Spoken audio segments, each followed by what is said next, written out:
आइए बच्चों, class 10th की केमिस्ट्री का carbon and its compound chapter में एक टॉपिक है chemical properties of organic compound या कार्बन कंपाउंड्स। ठीक है, ध्यान से देखिएगा। टॉपिक है chemical properties of organic compounds या कार्बन एंड इट्स कंपाउंड्स। तो इस टॉपिक के अंतर्गत बेटा आपके चार प्रॉपर्टीज हैं। कितनी प्रॉपर्टीज हैं? चार। पहला है कंबशन, दूसरा है एडिशन, तीसरा है ऑक्सीडेशन और चौथा है सब्स्टिट्यूशन। क्लियर हो गया कि नहीं हो गया? तो बेटा जो बच्चे चैनल पर पहले से जुड़े हैं उन्हें तो पता ही है, बट एक बार फिर से बता देते हैं जो बच्चे नए हैं उनके लिए भी। बेटा चैनल पर एक वीडियो बनाई गई है जिसमें इन चारों टॉपिक को एक वीडियो में एक्सप्लेन किया गया और 1 घंटे 7 मिनट के आसपास की वीडियो है, बट उसमें उतने अच्छे से डेप्थ से एक्सप्लेन नहीं कर पाया हूं मैं। एक्सप्लेन तो कर दिया है, बट पर्पस ये था कि बच्चे ऑर्गेनिक केमिस्ट्री भूल जाते हैं और थोड़ा सा और डेप्थ में मुझे उस टॉपिक को पढ़ाना था। तो इस वजह से मैंने ये डिसाइड किया कि हर टॉपिक पर अलग अलग वीडियो बनाते हैं। मतलब कंबशन पर एक वीडियो अलग, एडिशन पर अलग, ऑक्सीडेशन पर अलग और सब्स्टिट्यूशन पर अलग।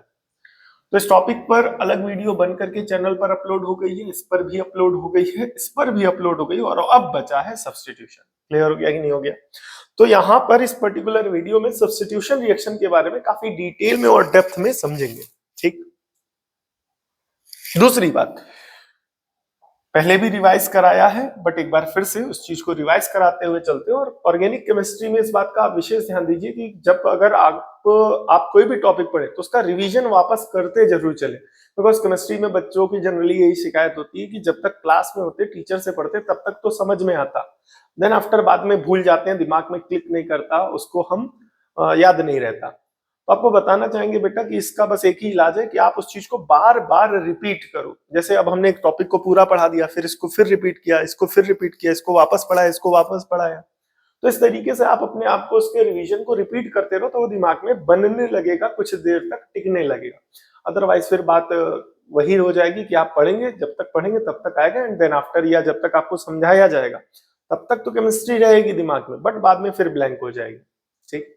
तो इस वजह से वापस रिवीजन भी करते रहिए। अब ये नहीं कि जैसे हमें सब्स्टिट्यूशन बनाना तो हम सब्स्टिट्यूशन बता करके आगे चले जाएं, पुरानी चीजें भी हम आपको रिवाइज कराते हुए चलेंगे अपनी तरफ से, ताकि पुरानी चीजें दिमाग में आपकी टिकने लगे। तो हमने आपको कंबशन में बताया था कि आप यहाँ पर कंबशन में आप कोई भी ऑर्गेनिक कंपाउंड ले सकते हैं, यानी एनी ऑर्गेनिक कंपाउंड, कोई भी ऑर्गेनिक कंपाउंड आप ले सकते हैं। ठीक है।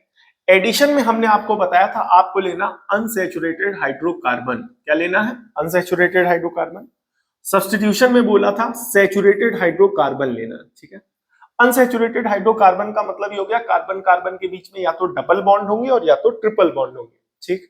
और सैचुरेटेड हाइड्रोकार्बन का मतलब ये हो गया कि कार्बन कार्बन के बीच में सिंगल बॉन्ड होंगे। ठीक। नेक्स्ट, ऑक्सीडेशन में बताया गया था या तो आप ले लेना एल्कोहल और या तो ले लेना एल्डिहाइड। क्लियर हो गया कि नहीं हो गया? ठीक।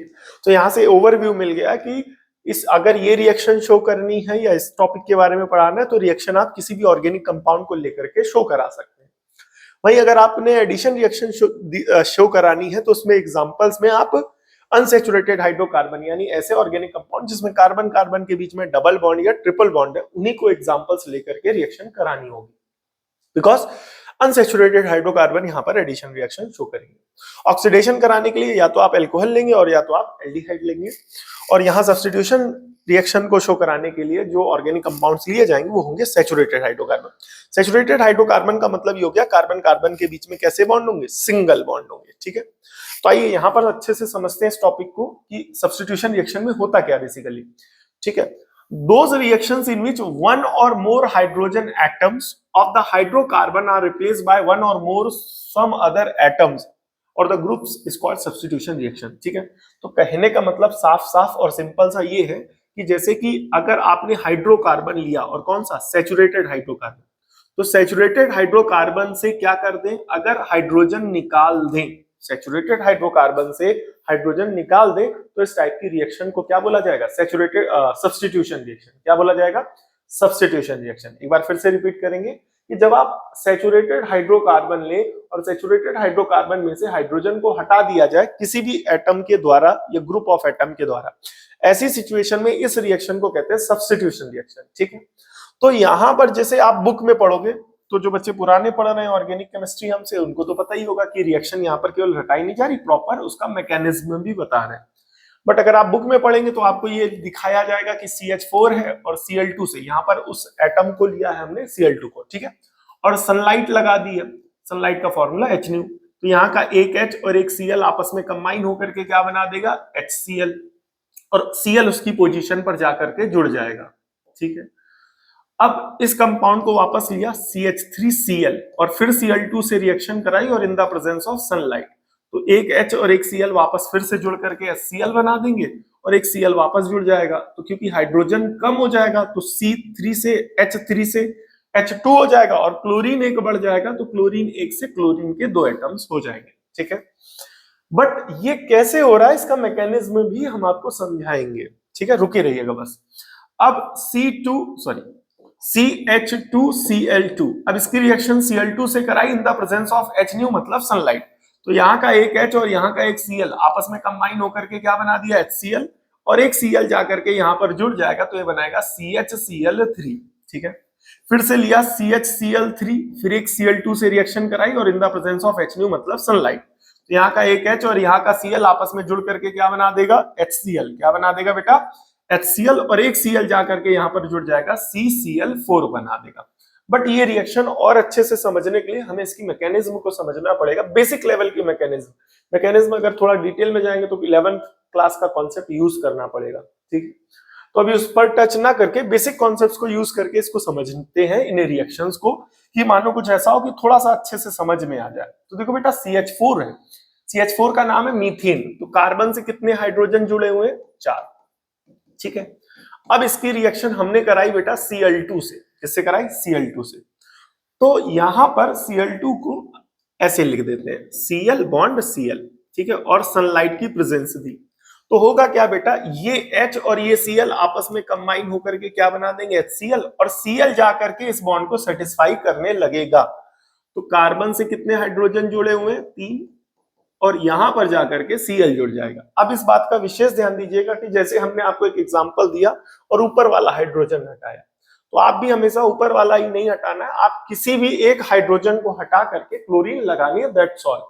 ठीक है, बच्चे जो रट रहे होते हैं वो हमेशा यही का हटाएंगे, आप किसी एक हाइड्रोजन को हटा करके आप उसकी जगह क्लोरीन जोड़ देंगे और वो जो हाइड्रोजन हटेगा वो इस क्लोरीन के दूसरे एटम से कंबाइन होकर के Cl बना देगा। ठीक है, तो अब ये जो CH3Cl लिखा है बेटा वो यही है, CH3 और एक Cl, तो इसका नाम है बेटा, नाम रखिएगा, याद रखिएगा, मोनोक्लोरोमीथेन। क्या बेटा?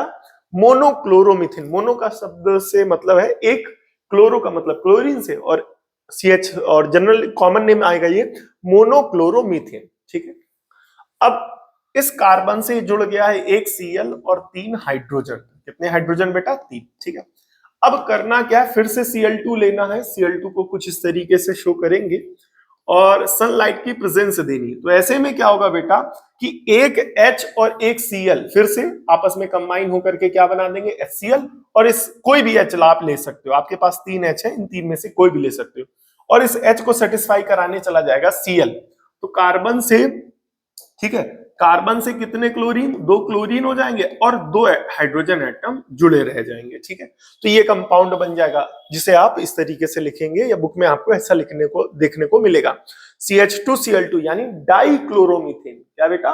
डाइक्लोरोमीथेन। ठीक है, अब वापस आते हैं, अब इस कार्बन से कितने क्लोरीन जुड़े हुए हैं? 2, कोई भी 2, कहीं भी 2 क्लोरीन जोड़ दो और 2 हाइड्रोजन। ठीक है, अब इसकी रिएक्शन फिर से Cl2 से कराते हैं, यानी Cl बॉन्ड C और in the presence of sunlight, तो बेटा होगा क्या? ध्यान से सुनिएगा कि होगा क्या कि यहाँ का एक Cl और यहाँ का एक H, कोई भी एक H, अब इन दोनों में आप कोई भी यूज कर सकते हैं, तो HCl बना देगा, और इस H के हटने पे ये जो Cl है इस बॉन्ड को सेटिस्फाई कराने लगेगा, तो अब इस कार्बन से कितने क्लोरीन जुड़ जाएंगे? 1, 2 और एक ये आ जाएगा, तो कार्बन से 3 क्लोरीन जुड़ जाएंगे। ठीक है, और साथ में एक इधर क्या आ जाएगा? H, तो इसे बोलेंगे बेटा ट्राइक्लोरोमीथेन। क्या बेटा?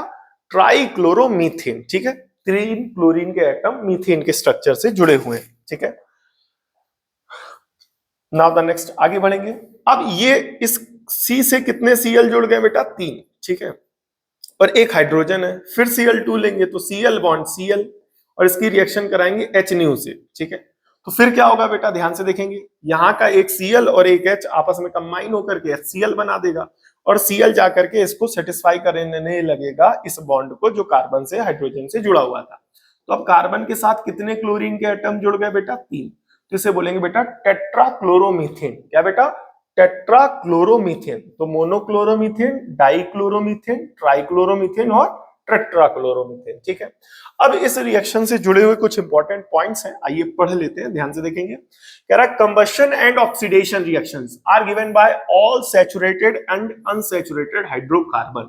जो हमारा कंबशन रिएक्शन होता है और ऑक्सीडेशन होता है, याद रखिएगा, डिफरेंस के फॉर्म में पूछा जा सकता है, ठीक है, या as a reasoning based question भी पूछा जा सकता है कि कंबशन और ऑक्सीडेशन, ऑक्सीडेशन रिएक्शन और कंबशन रिएक्शन कौन से हाइड्रोकार्बन शो करते हैं?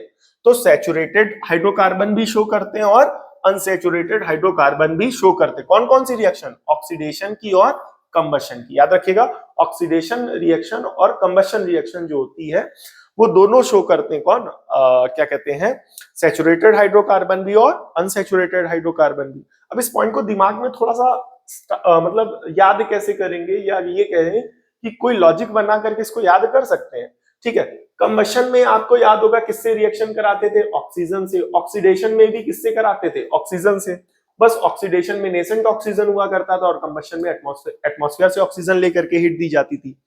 तो किसी भी ऑर्गेनिक कंपाउंड को जब आप ऑक्सीजन से रिएक्ट कराओगे तो वो सैचुरेटेड हो चाहे अनसैचुरेटेड हो, वो रिएक्ट करेगा। तो इस तरीके से याद कर लें कि बोले क्या कि अगर कोई भी ऑर्गेनिक कंपाउंड है, अगर आपने उसको ऑक्सीजन से रिएक्शन कराई है, चाहे वो एटमॉस्फेरिक ऑक्सीजन हो O2 के फॉर्म में, चाहे वो नेसेंट ऑक्सीजन हो जो आपके ऑक्सीडाइजिंग एजेंट्स देते हैं, तो वो ऑर्गेनिक कंपाउंड उस ऑक्सीजन से रिएक्ट करेगा, चाहे वो एटमॉस्फेरिक हो चाहे वो नेसेंट हो, जिसे एक ऑक्सीडाइजिंग एजेंट ने बनाया है या दिया है। तो कोई भी ऑर्गेनिक कंपाउंड रिएक्ट करेगा तो कोई भी ऑर्गेनिक कंपाउंड का सेंस यहां से हो जाएगा, बोले क्या, सैचुरेटेड और अनसैचुरेटेड। तो कहने का मतलब एक बार फिर से है कि जब ऑक्सीजन से रिएक्शन करने की बारी आएगी, ऑक्सीजन से रिएक्ट करके, चाहे वो कंबशन वाली हो और चाहे वो ऑक्सीजन ऑक्सीडेशन वाली हो, तो सैचुरेटेड हाइड्रोकार्बन भी रिएक्ट करेंगे और अनसैचुरेटेड हाइड्रोकार्बन भी रिएक्ट करेंगे। वहीं जो सब्स्टिट्यूशन रिएक्शन है, याद रखिएगा, जो सब्स्टिट्यूशन रिएक्शन हमने ऑलरेडी बताया था, केवल शो करेंगे सैचुरेटेड हाइड्रोकार्बन। कौन शो करेगा? Saturated hydrocarbon. वहीं जो एडिशन रिएक्शन होगी वो कौन शो करेगा? Unsaturated hydrocarbon. हमने आपको यहां पर बताया था कि जो आपकी सब्स्टिट्यूशन रिएक्शन होती है वो कौन शो करेंगे? Saturated hydrocarbon. और जो एडिशन है वो कौन शो करेगा? Unsaturated hydrocarbon. कौन शो करेगा बेटा? अनसैचुरेटेड हाइड्रोकार्बन, ठीक है। तो जो सब्स्टिट्यूशन रिएक्शन होगी वो कौन शो करेगा? सैचुरेटेड हाइड्रोकार्बन यानी एल्केन वाली फैमिली। और जो अनसैचुरेटेड जो एडिशन रिएक्शन है वो कौन शो करेगा? अनसैचुरेटेड हाइड्रोकार्बन यानी एल्कीन और एल्काइन वाली फैमिली। क्लियर हो गया? इन और आइन वाली फैमिली, ठीक है। Now the next, saturated fatty acids. ये जो हमारे सैचुरेटेड फैटी एसिड्स होती है are generally present in animal fat, are harmful for the health, ठीक है। जो हमारे सैचुरेटेड फैटी एसिड्स होती है, फैटी एसिड्स के मॉलिक्यूल जो सैचुरेटेड स्टेट में हो, मतलब कार्बन कार्बन के बीच में सिंगल बॉन्ड हो, सैचुरेटेड स्टेट में हो, वो एनिमल के फैट में पाए जाते हैं और वो हमारे लिए या हमारे हेल्थ के लिए क्या होते हैं बेटा? हार्मफुल होते हैं, ठीक है, याद रखेंगे, ठीक है। आई होप आपको ये टॉपिक अच्छे से समझ में आया होगा और थोड़ी सी डेप्थ में अच्छे से टॉपिक का कॉन्सेप्ट क्लियर हुआ होगा, ठीक है। जिन बच्चों ने अभी तक पुरानी वीडियोस नहीं देखी है, जो कि क्या कहते हैं जिसमें कंबशन, एडिशन, ऑक्सीडेशन को एक्सप्लेन किया गया, तो उन वीडियोस को भी जाकर के जरूर देखें और वो वीडियो भी जरूर देखें जिसमें चारों टॉपिक को एक साथ एक्सप्लेन किया गया, ठीक है। जब उस टॉपिक को आप बार बार रिपीट करके प्रैक्टिस करेंगे, उसको देखेंगे, उसको पढ़ेंगे, उसको पढ़ाया जाएगा, उसको समझाया जाएगा, तब जाकर के ऑर्गेनिक केमिस्ट्री या ऐसे केमिस्ट्री के कॉन्सेप्ट्स दिमाग में थोड़ी देर तक टिकते हैं। अदरवाइज आप आज पढ़ेंगे, अभी तो समझ में आ गया, फिर 4 दिन बाद अगर मैं आपसे यहाँ पर आपसे कोई क्वेश्चन इसी टॉपिक पर पूछ ले, तो जनरली दिमाग में लगता तो है कि हाँ पढ़ा है, बट बताने के योग्य या उस वक्त हम बताने में असमर्थ होते हैं। क्यों? क्योंकि अभी वो उतने अच्छे से उसमें हमारी कमांड अच्छी नहीं आई होती है, ठीक है। तो आई होप आप इसको आगे चल करके प्रैक्टिस भी करेंगे, 2-3 बार रिपीट भी करेंगे। ठीक है, मिलते हैं नेक्स्ट वीडियो में, तब तक के लिए जय हिंद। आप सभी वीडियो के लास्ट तक बने रहे, जुड़े रहे, इसके लिए बहुत बहुत धन्यवाद। आप सब बहुत अच्छे हैं।